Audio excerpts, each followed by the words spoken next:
Audiobook do Livro dos Espíritos. Introdução. Item 4. Se os fenômenos, com que nos estamos ocupando, houvessem ficado restritos ao movimento dos objetos, teriam permanecido, como dissemos, no domínio das ciências físicas. Assim, entretanto, não sucedeu, e estava-lhes reservado colocar-nos na pista de fatos de ordem singular. Acreditaram haver descoberto, não sabemos pela iniciativa de quem, que a impulsão dada aos objetos não era apenas o resultado de uma força mecânica cega, que havia nesse movimento a intervenção de uma causa inteligente. Uma vez aberto, esse caminho conduziu a um campo totalmente novo de observações.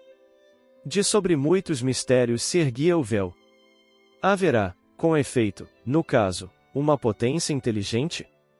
Tal a questão. Se essa potência existe, qual é ela? Qual a sua natureza, a sua origem? Encontra-se acima da humanidade? Eis outras questões que decorrem da anterior. As primeiras manifestações inteligentes se produziram por meio de mesas que se levantavam e, com um dos pés, davam certo número de pancadas, respondendo desse modo, sim, ou não, conforme fora convencionado, a uma pergunta feita.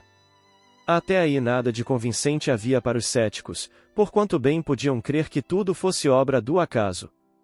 Obtiveram-se depois respostas mais desenvolvidas com o auxílio das letras do alfabeto, e dando móvel um número de pancadas correspondente ao número de ordem de cada letra, chegava-se a formar palavras e frases que respondiam às questões propostas.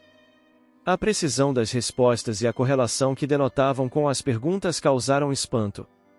O ser misterioso que assim respondia, interrogado sobre a sua natureza, declarou que era espírito ou gênio, declinou um nome e prestou diversas informações a seu respeito. Há aqui uma circunstância muito importante, que se deve assinalar. É que ninguém imaginou os espíritos como meio de explicar o fenômeno, foi o próprio fenômeno que revelou a palavra.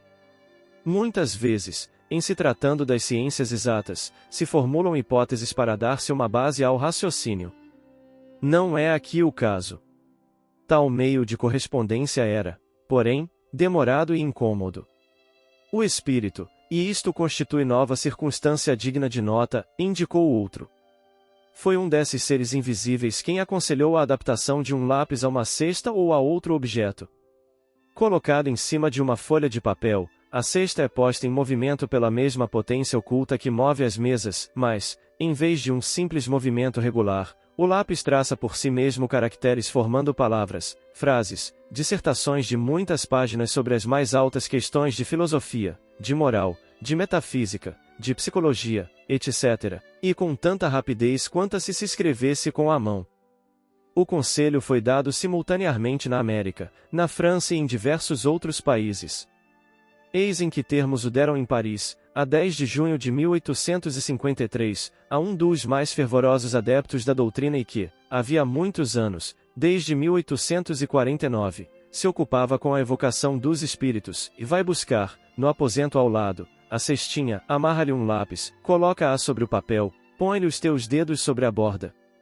Alguns instantes após, a cesta entrou a mover-se e o lápis escreveu, muito legível, esta frase, que proíbo expressamente que transmitas a quem quer que seja o que acabo de dizer. Da primeira vez que escrever, escreverei melhor. O objeto a que se adapta o lápis, não passando de mero instrumento, completamente indiferentes são a natureza e a forma que tenha. Daí o haver-se procurado dar-lhe a disposição mais cômoda. Assim é que muita gente se serve de uma prancheta pequena. A cesta ou a prancheta só podem ser postas em movimento debaixo da influência de certas pessoas, dotadas, para isso, de um poder especial, as quais se designam pelo nome de médiuns, isto é, meios ou intermediários entre os espíritos e os homens. As condições que dão esse poder resultam de causas ao mesmo tempo físicas e morais, ainda imperfeitamente conhecidas, porquanto há médiuns de todas as idades, de ambos os sexos e em todos os graus de desenvolvimento intelectual. É, todavia, uma faculdade que se desenvolve pelo exercício.